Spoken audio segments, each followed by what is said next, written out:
When the will was read, everybody figured she'd been crazy when she wrote it. And that included me. But I changed my mind after spending a night on an island with a pig, a cat, and an ape. Because in reality, they were people. From the pen of Raymond Chandler, outstanding author of crime fiction, comes his most famous character as CBS presents The Adventures of Philip Marlowe.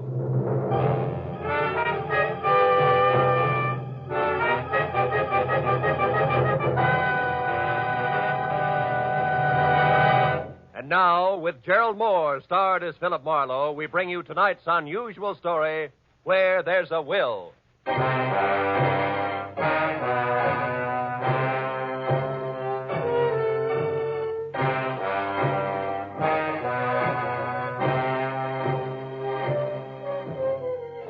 had spent the whole day on a noisy job which had concerned itself with a lot of people who talked a lot and said nothing. When I finally locked up my office for the night, I was worn out. As I drove slowly along the street, I was glad to be heading for home and a little peace and quiet. At least that's what I thought. But when I pulled up for a full stop sign, only a half a block from my apartment, something happened which brought my little dream of peace and quiet to an end. The car door opposite me flew open, and something mighty excited jumped in. I'm being followed. Drive on, please. The law? No, please drive on. Okay, lady, get a good grip on the upholstery.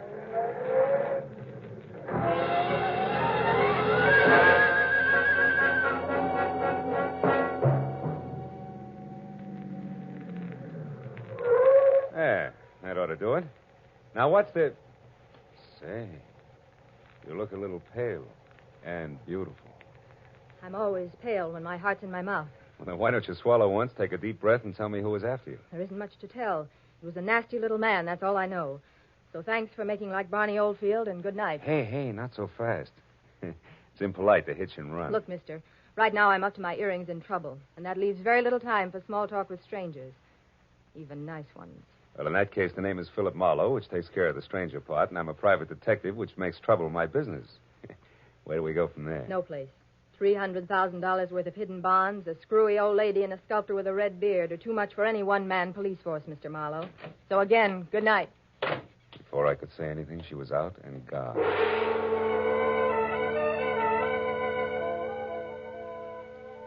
There was only the heady scent of taboo in the air, and the memory of a gorgeous profile with jet black hair and pale blue eyes. I sighed like a schoolboy and decided to put her under the heading of things that pass in the night. But I couldn't. Why, out of all the cars in Los Angeles, should she have picked on mine? Well, the next morning, as I was walking down the corridor to my office door, I was still seeing pale blue eyes. Maybe that's why I didn't notice the man who waited outside my door until I was almost on top of him. He was well-dressed and about 35.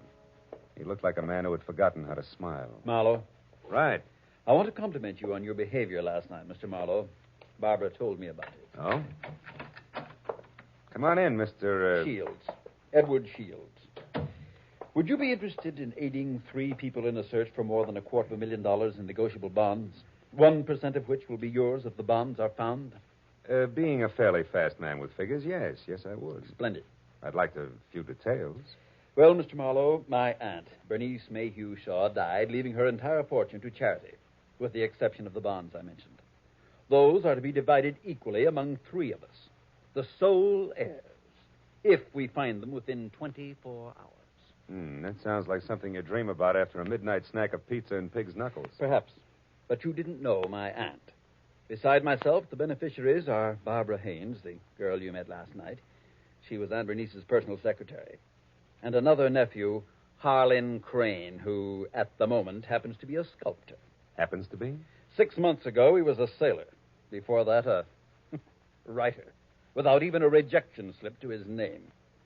My cousin is irresponsible, impetuous, and completely self-indulgent. The will itself, Mr. Shields, what are the exact conditions? At precisely noon today, the 3 of us are to meet with Luther Willard, my beloved aunt's lawyer, who will give us each a large sheet of tissue paper covered with specific markings. Individually, the sheets mean absolutely nothing. But combined, one over the other, the transparent sheets form a coherent map to the location of the bonds. But why all the intrigue? My dear departed aunt had a peculiar sense of humor. In addition to this, she was never particularly fond of any of us. She was sure that our individual shortcomings would make cooperation among us impossible, even for so short a period as 24 hours. And the fact that a man followed Miss Haynes last night convinced you that there was something to that, huh? Convince me? No. He may have been nothing but a purse snatcher. Nevertheless, I do feel that to play safe, a fourth party, a custodian of the map, so to speak, would be advisable. That's fine. When do I go to work, Mr. Shields? At noon, at the lawyer's office. However, I regret that first you must be approved by the third heir. I don't like to ask this, Mr. Marlowe, but would you mind very much calling on my cousin, Harlan, personally? Not at all. As a matter of fact, I think he might prove very interesting. Yes. I'm sure he will. As interesting as an ape in the zoo.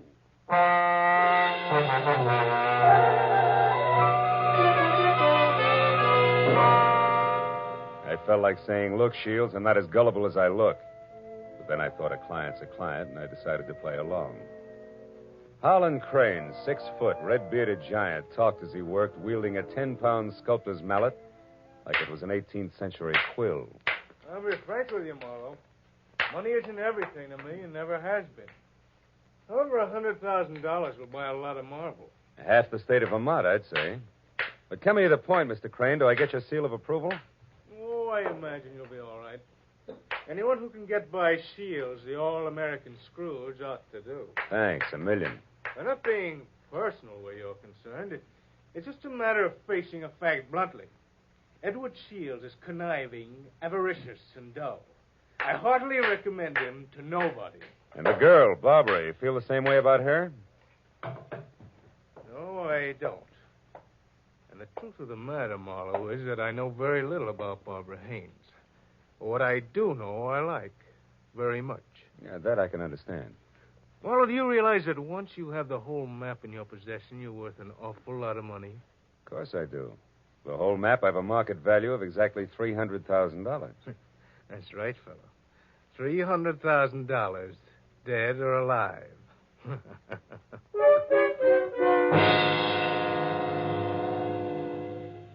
I know it was small of me, but I didn't exactly see the joke.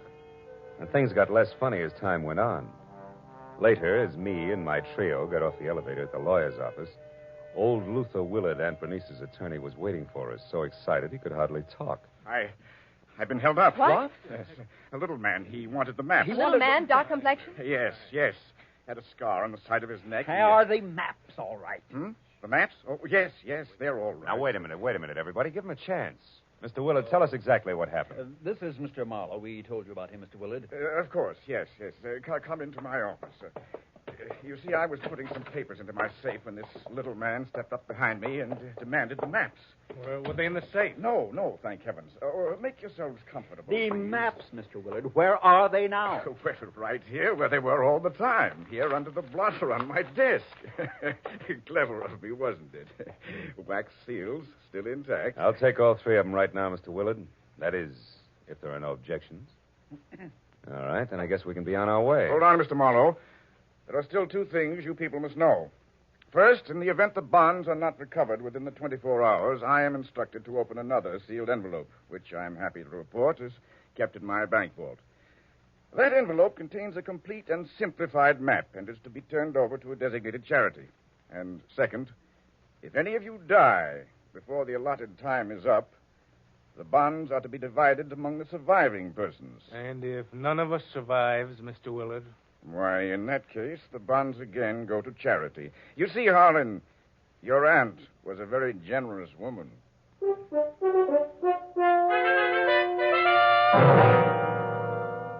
After arranging to meet with the 3 heirs at Shields' place later that afternoon, I headed for the nice and public library, where I figured I'd be able to examine the maps in safety. By placing the 3 maps exactly one over the other, I saw that the bonds were hidden on the larger of 2 squares of land called Twin Islands, which were the personal property of the late Bernice Mayhew Shaw, and located in Indian Lake in the San Bernardino Mountains. As I left the library with the 3 maps in my pocket, I felt like a well-fed mallet on the opening day of hunting season. Then I knew I was being followed. As I slipped into a doorway and turned, I saw it was the nasty little man with the scar. All right, you. We're through playing tag. Oh, let me go. Ooh. Not yet, Shorty. Not until you talk loud and clear. No, don't hit me, please. Please hit me down. I'll talk.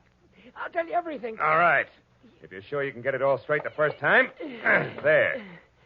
Now, the whole story, beginning, middle, and end. Yeah. Yeah, like you say. Whole story. Okay. Starts like this. Oh!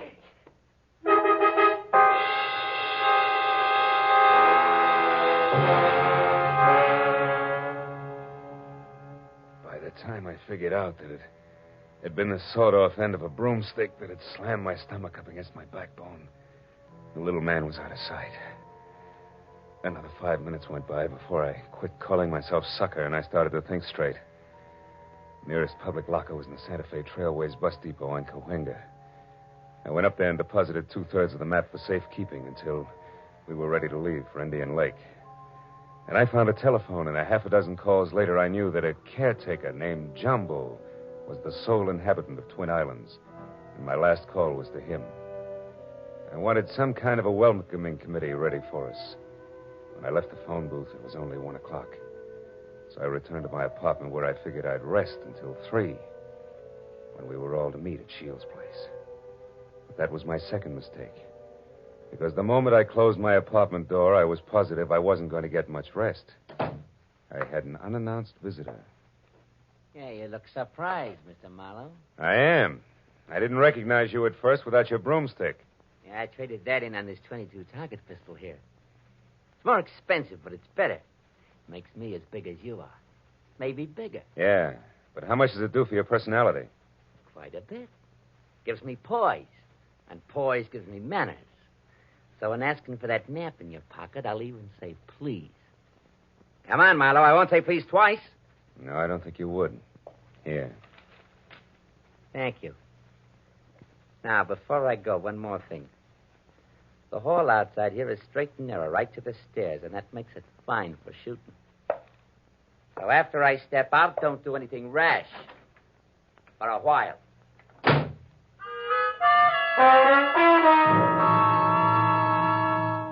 So, loving life as I do, I didn't do anything rash for a while. In fact, I could have whipped up a nice 7-minute frosting before I moved at all. And I phoned the 3 heirs to get together at my apartment. When I finally had them all seated in front of me, I related the saga of the little man, including my premonition that one of the 3 present was signing his paychecks. Of course, I got nothing but Cupid doll innocence out of any of them. So after adding that we'd get underway just as soon as the missing 1/3 of the map was returned to me, I threw my trench coat over my arm and told them I was going for a walk. But before leaving them, I reminded them that whoever was behind the little man could fire him, because I would never have kept all 3 maps in one place anyway, unless all of the heirs were on hand to watch one another. And then I left. I hadn't walked more than a half a block up Franklin when I stopped at the sound of Barbara running after me. Phil, I'm scared. Harlan and Shields are acting like a couple of wild men, calling each other every name under the sun. What'd you expect? Chit-chat about the weather? I quit acting like a bobby soxer within squealing distance of Sinatra and try a cigarette. It'll calm your... What is it, Phil? Why are you smiling like that? What's wrong? Nothing's wrong, Barbara, nothing. It's just that I found this in the pocket of my trench coat when I went for my cigarettes. It's the map. That's right. The missing 3rd. It's back already.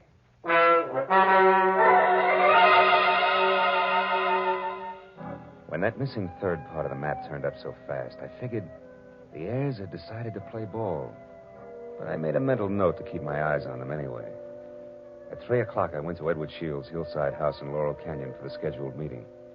Shields wasn't home yet, but Cousin Harlan was there, admiring the view. Barbara showed up a few minutes later in a convertible, and Shields arrived last by cab. It finally began to look as though we might actually start out all together. Well, I see we all arrived, safe and sound. Yeah. Disappointed? Only by your clumsy attempts at humor, Harlan. Stop it, boys. Let's get started.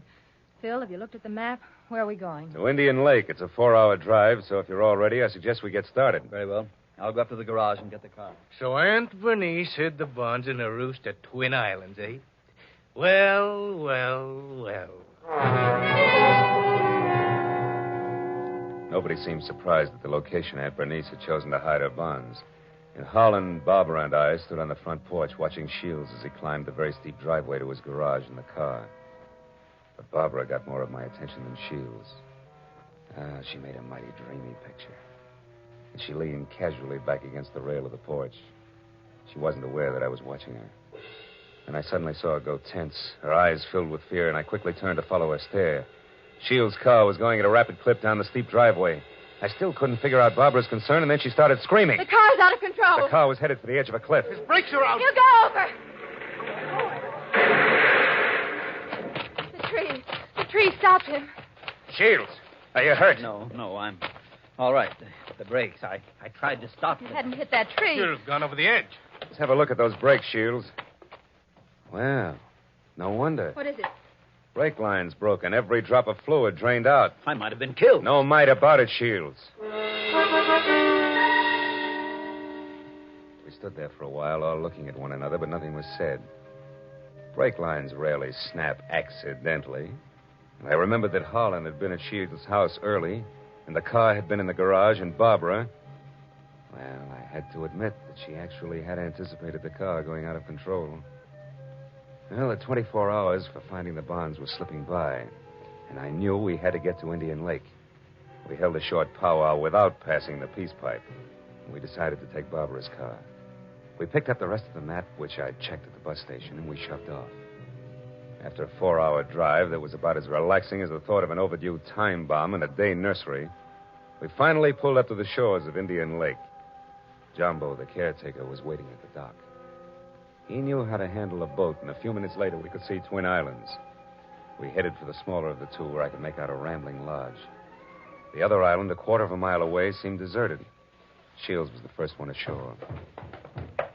Here, Barbara, let me help you. Run along, boy. I'll help Barbara. Thanks, Harlan. Well, Marlowe, what now? Well, first we go up to the house. Oh, Jumbo, you got everything ready for us? Hey, Jumbo. Huh? Oh, sure. Everything's ready, Mr. Marlowe. Just like you said, I opened 4 of the upstairs rooms. Open the rooms? We're not going to sleep out here, are we? We're going to try. But this isn't a vacation. We're here to find the bonds and get out. You realize it's almost 9 already? That leaves us just 15 hours, Marlowe. Yeah, I know. I got a good watch, and I count to 24, and I'm also giving orders to you Don't three. get high-handed, Marlowe. You're an employee of ours, and that's all. Let's get the map together and start looking for those bonds right now. Take it easy, big man. The bonds are hidden on the other island. The map is as tangled as a second-hand spider web. We wouldn't get anything at all down in the dark. That's your opinion. Look, and you people hired me to help you find those bonds. If I have to get nasty to make you take orders, I can do that, too. Now, let's play like we're smart and go up to the lodge and relax. All right, Marlowe. But remember, we'd better have those bonds by tomorrow, or someone else will be nasty. Very nasty. And I mean me. What? You too?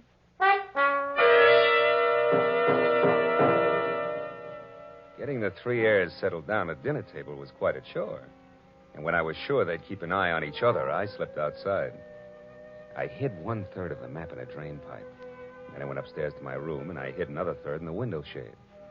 Now, the maps were settled, and I began to think about other things, like the accident to Shields' car. There were too many accidents and coincidences to suit me.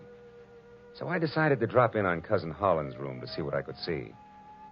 After 15 fruitless minutes, I was about to leave when something in the wastebasket caught my eye. The corner of a half-hidden handkerchief monogrammed H.C. I had just picked it up when I saw Jumbo standing in the open door. That handkerchief there in your hand. That blood on it? No, it looks more like brake fluid. And in this case, it's practically the same thing, huh? I think we'll leave it right here in the wastebasket, Jumbo. Oh, did you want something? Just wanted to say I'll be in my own place out back if you want me. Okay. You know where Mr. Shields is? He's out in the veranda. Alone? Yeah? Thanks, Jumbo. If I need anything, I'll call you. Good night.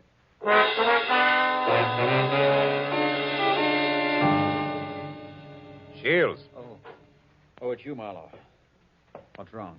You sound like a man expecting trouble. I was nearly killed in my car this afternoon, and I don't think that was the end of it. Yeah, and don't stand too close to high windows. Thank you. It's comforting to know that I am not alone in my suspicions. Maybe, How are you betting? On the beauty or the beast? Don't be absurd.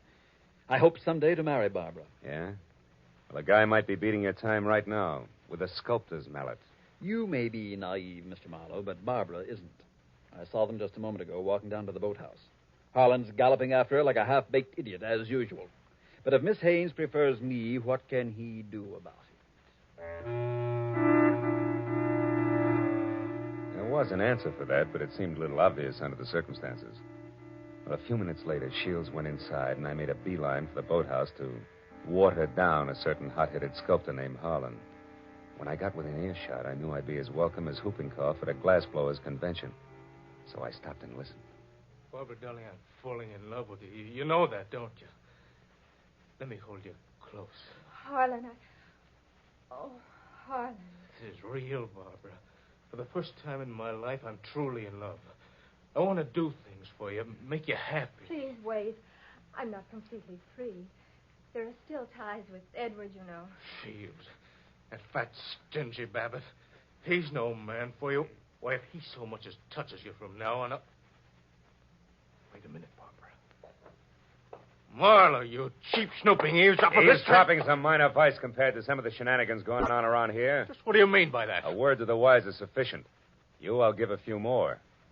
Now, somebody's trying to cut our little triangle down to two sides before noon tomorrow. What I've seen so far I don't like, so I'm warning everybody. Just what are you accusing me of? Harlan, stop it. Don't be a fool. Will you cavemen control yourselves until those bonds are found? Come on, Harlan, let's go in. Good night, Marlowe. Don't get your head caught in any transoms.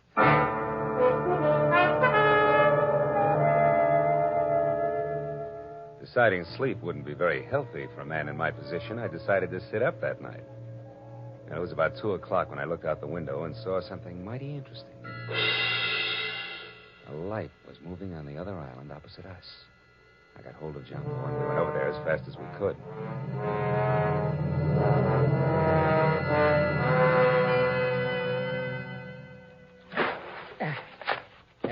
There we're beach. That light's dead ahead, Mr. Marlowe. Looks to me like it's up in the picnic shelter. Yeah, I'll see you later, Jumbo.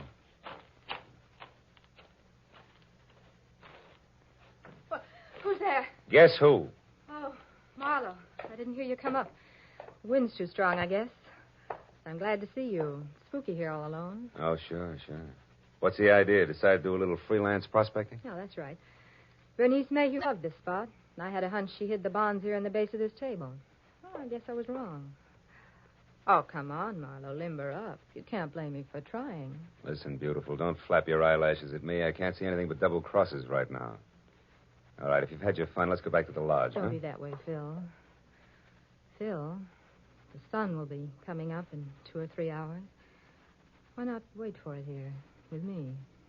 Barbara, baby, don't burn up too many calories with that routine. Because I only keep 1/3 of the map on me. You think you're so smart. Bright ideas hatch in that cute little brain of yours, too. Now let's... Oh, comes the gun with a pearl handle, no less. Stay away from me, Marlowe. Over there. Hey, what's going on here, Eddie? Jumbo! Look out, Jumbo!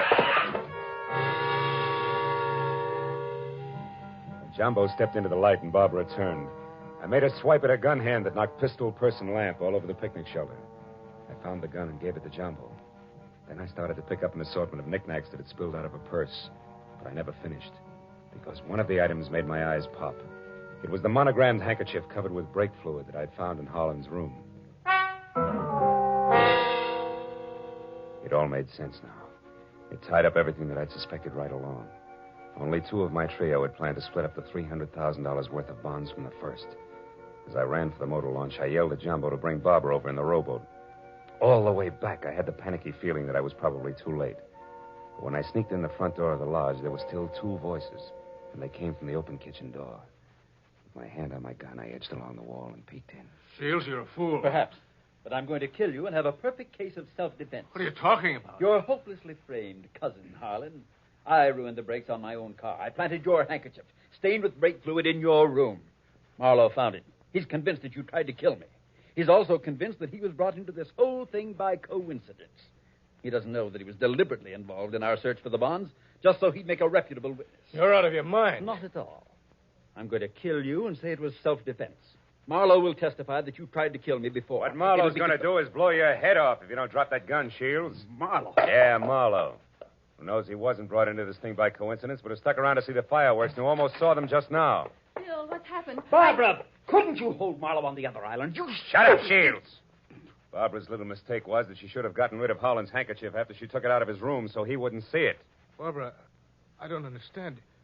You planned all this with Shields against me? Well, I did in the beginning, Harlan, but I changed my mind when I fell in love with you. I let Marlowe find the handkerchief in my purse. I wanted him to stop Edward. Oh, darling, don't you see... Come on, Miss Bankhead. Cut the dramatics. The show's over. Let's have it straight, huh? All right. We might as well if we're going to find those bonds before it's too late. Edward and I did plan it. We even hired the little man who tried to get the maps from you. And when that didn't work, you planned to get rid of Holland and split the $300,000. So we failed. So what? We're right back where we started. 100,000 apiece. Now let's go find those bonds. Not so fast, beautiful. What happened to Holland just now was a little more serious than a hot foot. It was attempted murder. He can slap you two in the jug this minute if he wants to. But I'll leave it up to him. Okay, Holland, what do you say? It's your move. No. I've got a better idea. Marlowe, 1/3 of that map is mine. Give it to me. Okay. There it is. Harlan, what are you going to do? Harlan, no. Don't burn it. There. Now we all lose. Now none of us will get the bonds. That's probably how Aunt Bernice wanted it anyway.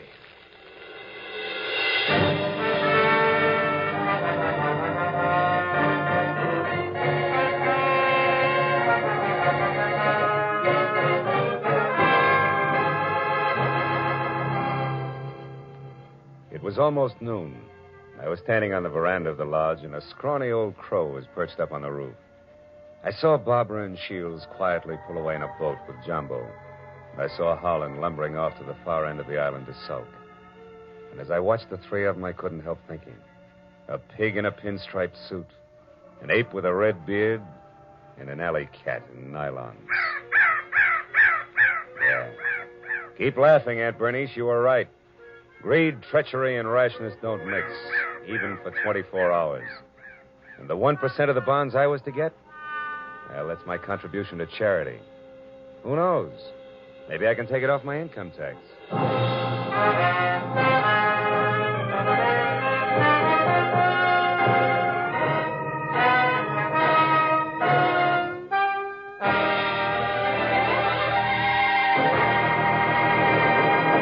The Adventures of Philip Marlowe, created by Raymond Chandler, stars Gerald Moore and is produced and directed by Norman MacDonald. Featured in tonight's story were Mary Shipp, Parley Bear, Don Diamond, Ted Von Eltz, and Wilms Herbert. The special music was conceived and conducted by Richard Orant.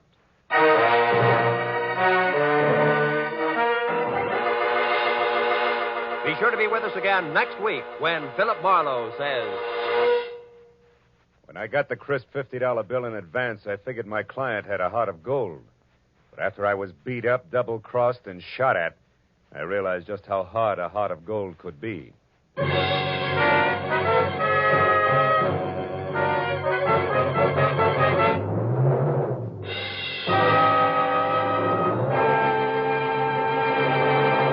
Raymond Chandler, Dashiell Hammett, John Dixon Carr. 3 great names in the world of mystery and thrills. 1 down, 2 to go today on CBS. Now that you've heard Raymond Chandler's Philip Marlowe in action, CBS invites you to hear Dashiell Hammett's Sam Spade in action tonight, followed by John Dixon Carr's personally written radio series, Cabin B13.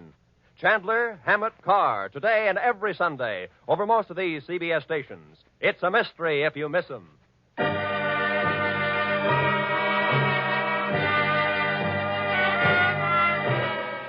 Roy Rowan speaking for CBS, the Columbia Broadcasting System.